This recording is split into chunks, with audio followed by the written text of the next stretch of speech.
Golden Jobbers! Welcome once again to my channel. This is Sir Job and welcome to Sir Job TV. Para sa lahat po ng mga new explorers tsaka newly discovered pa lang po sa aking channel, please don't forget to subscribe and click the notification bell for you to be updated with my future videos. So finally, andito na po tayo sa pinakahuling discussion ng General Filipino Values. So sa umagang ito, pag-uusapan po natin ang tungkol sa status consciousness, high regard for women, authoritativeness, Fiesta syndrome, and awa mentality. Welcome to my video number 103.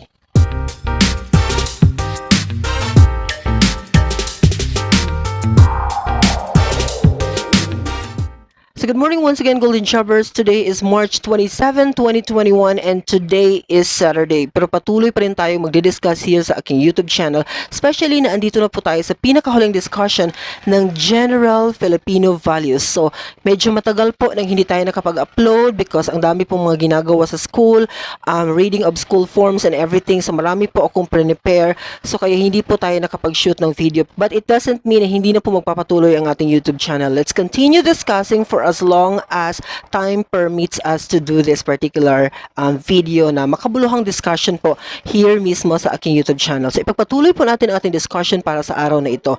So ang pag-uusapan natin, nabanggit ko na po sa inyo kanina, ang 5 General Filipino Values na inihanda ko po sa inyong lahat para sa araw na ito. So una po ay pag-uusapan natin ang konsepto ng status consciousness. Again, sinasabi ko po sa aking mga videos na ito po ay nangyayari sa general population of the Filipinos. Hindi po ito applicable sa lahat. This is not manifested to every Filipinos across the globe. So, nasa general lang po tayo ng population of the Filipinos. So, firstly, we have to discuss the concept of status consciousness. So, pag sinabi kong status consciousness, it refers to the Filipino predisposition to value their honor and status more than anything else. So, napaka-importante po ng status ng isang Filipino, ng status ng sa society ng isang Filipino. That's how we portray. Ibig sabihin, mas naging focus tayo on the educational level, on what kind of group na nakapag-aral ba, educated ba ang family ito. Mas focus po ang mga Filipino sa ganong konsepto. Status consciousness. Okay. To many of them, karangalan is far more important than material wealth. So here, kinumpare natin, karangalan is more important than material wealth. So meaning to say, mas importante sa akin yung nakapag-aral yung family ko, yung educated ang bawat family members ng aming clan, for example, or ng aming kinship, over the material things na nakikita. Though if we are going to analyze the situation, mas mahalaga sana yung meron tayong enough na capacity to provide our basic needs in the first place. But definitely sa mga Filipino, mahalaga sa atin talaga kasi meron tayong prestige na pinoproteksyonan. Di ba sinasabi ko sa inyo, Filipinos are more on the public show. Gusto nila na ang tingin ng tao sa kanila is perfecto. Sorry to say, but this is reality. Okay, nakikita natin ito at na-observe natin ito na mas gusto natin na mataas ang level ng tingin sa atin ng ibang tao, correct? So that is why, in connection to our number 36 as Filipino values, meron talaga tayong gustong patunayan, okay? Whether in social media or what kind of community na kung saan tayo nabibilang, basically. So para sa ating mga Filipino, mas mahalaga ang karangalan over the material wealth. Kaya nga sinasabi, especially mga mahihirap na family, they would always have to invest education. Pinapaaral yung mga family members nila, yung mga anak nila, for example, okay, kahit hindi marangya yung bahay nila, hindi maganda yung bahay nila, for example, or wala silang mga ari-arian na napakalaki, but ang kanila pong best investment is nakikita po mismo sa kanilang mga anak. That's how Filipino consider this particular situation. Okay, mas mahalaga po sa atin ang karangalan over the material wealth, okay, that's supposedly to be possessed by one's existence. So that is for the status consciousness. Now let's proceed to number 37. Ang number 37 po natin is high regard for women. Okay, high regard for women. Women are highly regarded and respected. Highlight po natin ito. Highly regarded and respected and relied, okay, upon when it comes comes to family as well as politics and business affairs. So may mga elementong dapat nating maintindihan. Kasi pag sinabi nating regarded and respected and relied, because accordingly, ang women po kasi we consider them as responsible, okay? Part of a certain family, for example, or a certain circle, for example. Ang women po, magaling po sila sa lahat halos ng larangan sa buhay. Okay, definitely. May mga na-mention tayo dito when we are speaking of women in the society, of course, magaling po sila in handling family. So, good for those women talaga na they possess this kind of characteristics because this is how society expects them to perform. Okay, dapat in one family, as the light of the family, for example, because you are the mother, for example, of that family, you have to take your role properly. Okay, but hindi po ito ang nangyayari sa lahat ng pamilya. Take note. And I would also like to highlight, okay, but sa konsepto ng mga Filipino, napaka respected po ng status ng isang babae dito sa ating bansa. Definitely, especially sa ating kasaysayan, especially noong unang panahon, talagang napaka-precious ng women in the society. But nowadays, medyo hindi na ganong na-practice ang ganong kultura ng mga Filipino, but still when it comes to the respect to women in the society, of course, manifested pa rin po yan dito sa ating bansa. Okay, basically. And politics and business affairs, magagaling po ang mga women sa porsyong ito. Long before, kung babalikan natin, hindi po talaga nakakapasok sa politika ang mga kababaihan. Okay, limited po ang kanilang opportunity na mag-join into politics. But nowadays, wala na po tayong gender control and stereotyping. Lahat na po ay pwedeng tumakbo sa anumang position ng ating government. Okay, basically. Pero noon, pinagbabawalan. But because nakita nila that women can also lead a certain group or a certain community or a certain country even. So therefore, they allowed now women to lead and all, of course, to be involved also in politics. Okay? So, in business affairs, very highlight po, napakagaling pong mag-deal ng business ang mga kababaihan. No? They can manage, okay? And they can actually talk to the customers. Napakadali nilang makipag-connect sa mga customers. So, that is why very important po ang mga kababaihan when it comes on mga business affairs. Okay? Basically, kung si husband ang nagpo-provide ng money or capital for that particular business, now, ang role po ng women is to run that particular business. Kaya nga po, joint force talaga dapat yan ng husband and ng wife ang isang business in order for that business to progress. Okay? Something like that. So, dito po sa ating country, napaka respected po ng women in the society. Especially now that they have also Republic Acts protecting them, okay, their existence in general. But definitely, we cannot control also na may mga pangyayari talaga or there are some people na wala po talaga silang konsepto ng ganitong idea. So, sa makapanood po ng video na ito at sa lahat po ng pwedeng mag-share ng video na ito, sabihin niyo po sa lahat ng mga tao na they should respect women in the society. Though, ang respeto naman, it's not about gender, pero as to the concept of the Filipino culture, as to the concept of the Filipino values, we always have to respect women in the society at the end of the day. So now let's proceed to number 38, which is ang tinatawag nating authoritativeness. Okay? It refers to the patriarchal nature of the Filipino family. Okay, highlight natin sa konsepto from the definition, merong sinasabi itong patriarchal, meaning to say, the father is the head of the family. Konsepto po yan, noon na magpahanggang ngayon, we always have to take a look with our father. We always have to take consideration with the existence of the father as the head of the family. Okay, that's how we have to treat them.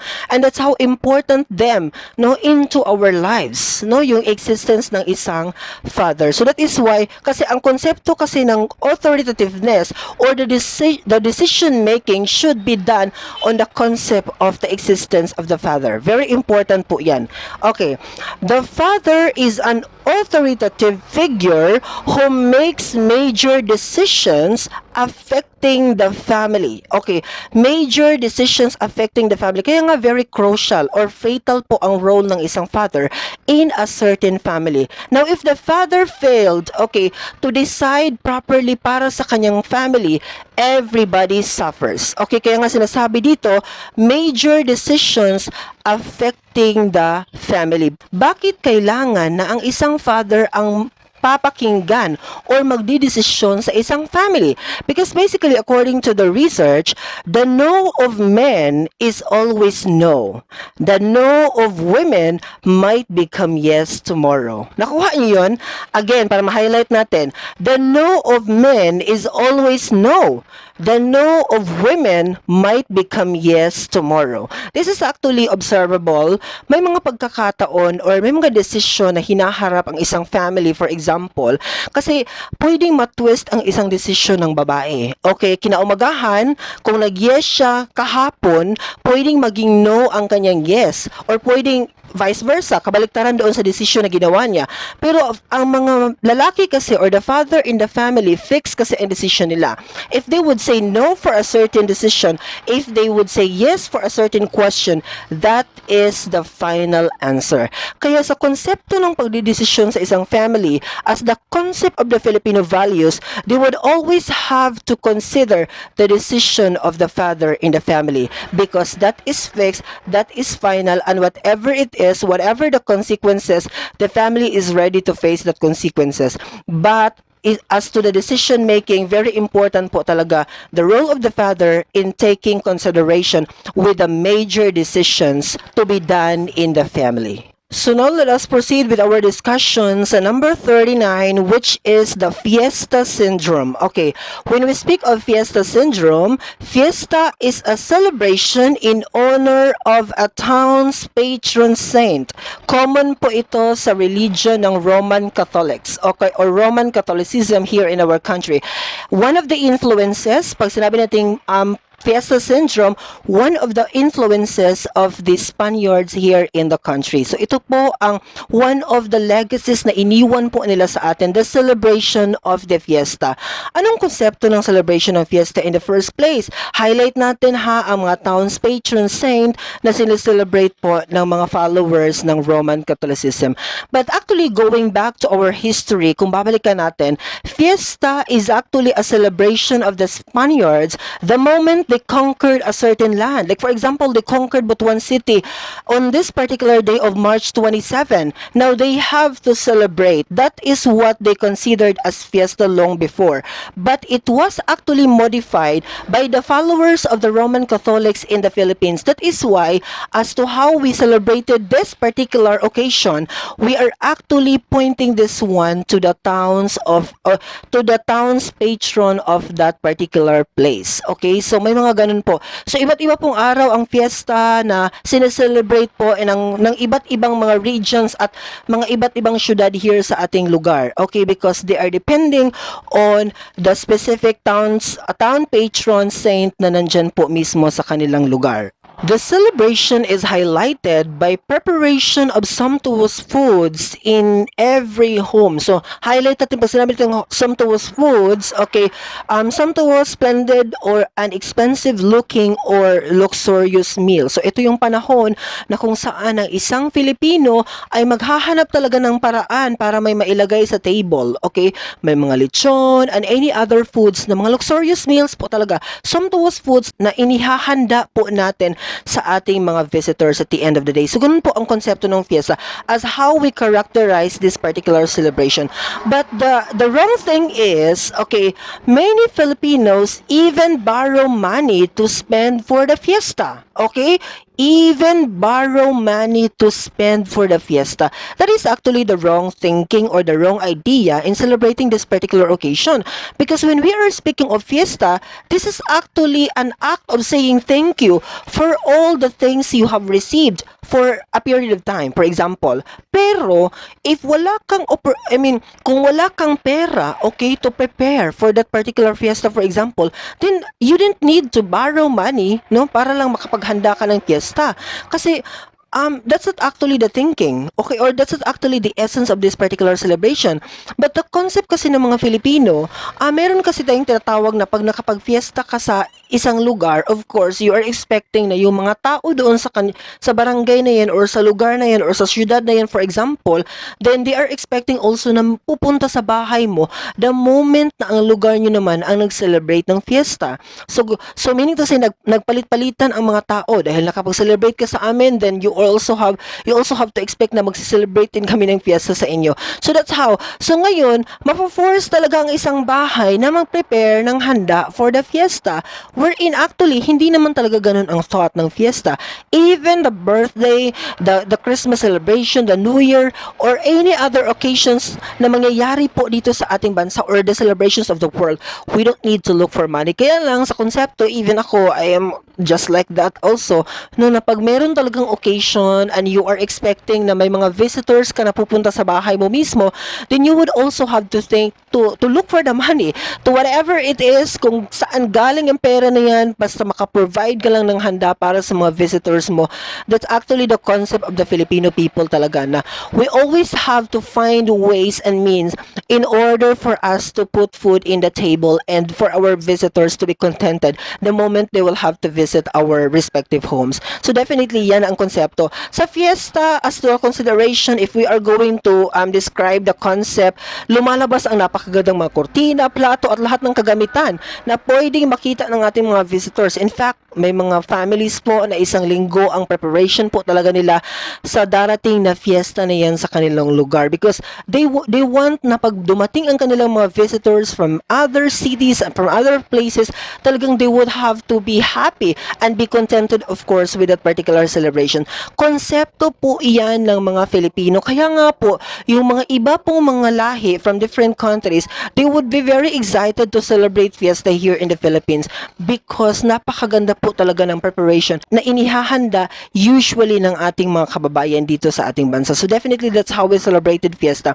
But akin lang pong advice para sa lahat and for myself as well, that we have to control whatever thing that we can, whatever food na pwede nating ihanda or how much we could be able to prepare for this particular occasion, then we have to show it to our visitors. Okay? Because at the end of the day, ikaw lang din naman ang magsasuffer, di ba? Inutang mo yung pera mo for the celebration, then at the end of the day, you will also suffer with that after the fiesta. So, just live according to your means. Yun po ang pinaka-main goal talaga. Kung ano ang kaya mo, yan lang ang i-prepare mo. Do not think of anything more than what you can afford. So now let's proceed to our discussion on number 40, which is the awa mentality. This refers to pitying someone in the name of charity to shield incompetence and irregularities.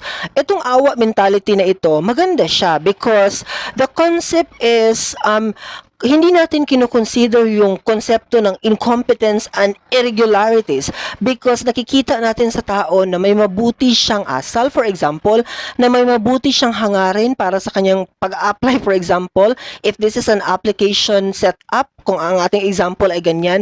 So, maganda siya because you are helping someone na of course matupad ang kanyang mga pangarap because commonly po ang awa mentality ng mga Filipino even sa mga national competitions na nakikita natin sa television. Okay, maganda ang boses ng singer na ito pero mayaman sila. Medyo hindi masyadong maganda ang boses ng singer na ito pero napakalungkot at napakahirap ng kanyang sitwasyon sa buhay. So definitely, ang mga Filipino, they would have to vote this particular singer because hindi nila tinitingnan ngayon yung capacity ng isang artist to sing, but of course, mas nakafocus na sila ngayon sa kung ano yung reality ng buhay ng isang singer na ito. So definitely, nawala yung standard, no? Because this is a singing competition by the way, pero nawala yung standard ng quality ng isang singer Because ang tinitingnan natin ngayon is ang status niya in the society. Ano ang real life ng batang ito or ng isang artist na ito? For example, if this is a singing competition, even in the national TV na nakikita natin, this is manifested talaga sa mga Filipino. We always have to exercise the awa mentality. Even if we set mechanics, we set standards, meron tayong guidelines na sinusunod, but at the end of the day, we end up to that particular concept ng mga Filipino in the world of awa mentality. Sa lahat po ng konsepto, even in the job application, may mga natatanggap po na mga incompetent applicants talaga sila. Okay, hindi talaga sila magagaling, but because they have that inspiring life stories, for example, why they have why they reach that particular level, why they graduated a certain degree, na pinaghirapan nila despite the difficulty nakapagtapos. So something like kino-consider talaga natin yan, even if we know na meron talagang guidance, na meron talagang guidelines in hiring certain applicants. So something like that. So sa konsepto ng mga Filipino, mas mahalaga sa atin na i-accept ang isang applicant na may mabuting character, na may mabuting asal over a certain applicant na skillful enough, napaka-expert, pero hindi siya kayang turuan or meron siyang attitude problem at the end of the day. So hindi yan kino-consider talaga ng mga Filipinos. We always have to go for people na marunong makinig, no, sa kanyang mga mistakes, for example, or willing to grow and willing to people who are teachable enough. Yun po talaga ang kino-consider ng ating mga hiring officers here in our country. One of the examples, yan po ang mga pwedeng mangyari dito sa Philippines as to the application of the awa mentality. Though, as I said to you, mayroon siyang negative impact, no, na pwedeng mangyari at the end of the day. I'm hoping na yung tinanggap mo sa isang trabaho kasi napakabuti ng asal niya, hoping na magiging competent siya, no, in the long run. Because meron din namang situation talaga na hindi talaga sila nag-grow professionally. And kung ano yung level nila nung nag-apply sila sa office mo or nag-apply siya sa school mo, ganun pa rin yung level niya until the end of his service, for example.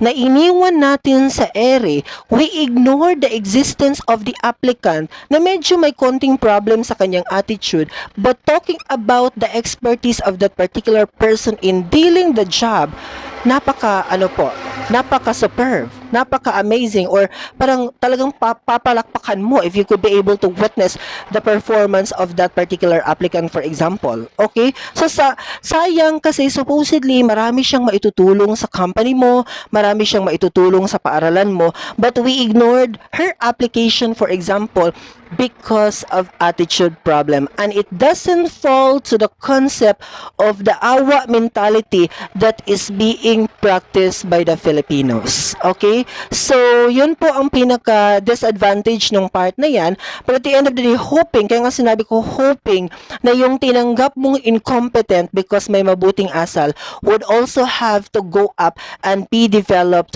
professionally as he deal the job. Okay, so that's how we have to consider. So, balikan natin, ang discuss ko sa inyo ay ang mga konsepto ng status consciousness, high regard for women, authoritativeness, the Fiesta syndrome, and the awa mentality. So finally, we're done discussing the 40 General Filipino Values. So I hope sa lahat ng mga golden shoppers, you are guided in watching from the very beginning of the discussion of this General Filipino Values until the part 8. Sana napanood ninyo, and sana meron kayong na-realize na something great within yourselves. At sana po naintindihan ninyo at mas lalo po ninyong nakilala, if you are a Filipino, mas lalo po ninyong nakilala kung sino kayo as a Filipino. And again, for the other nationalities across the globe, sana mas lalo nyo pong nakilala ang mga Filipinos sa video na ito. So that will be all for this morning. I hope you learned something from this video, and I hope that you will share this video to your friends and to anybody else that you think na ngailangan ng video na ito. Asahan niyo po that Sir Job TV will continue to discuss more meaningful discussions, especially in the world of social sciences. Thank you once again for watching. Bye-bye!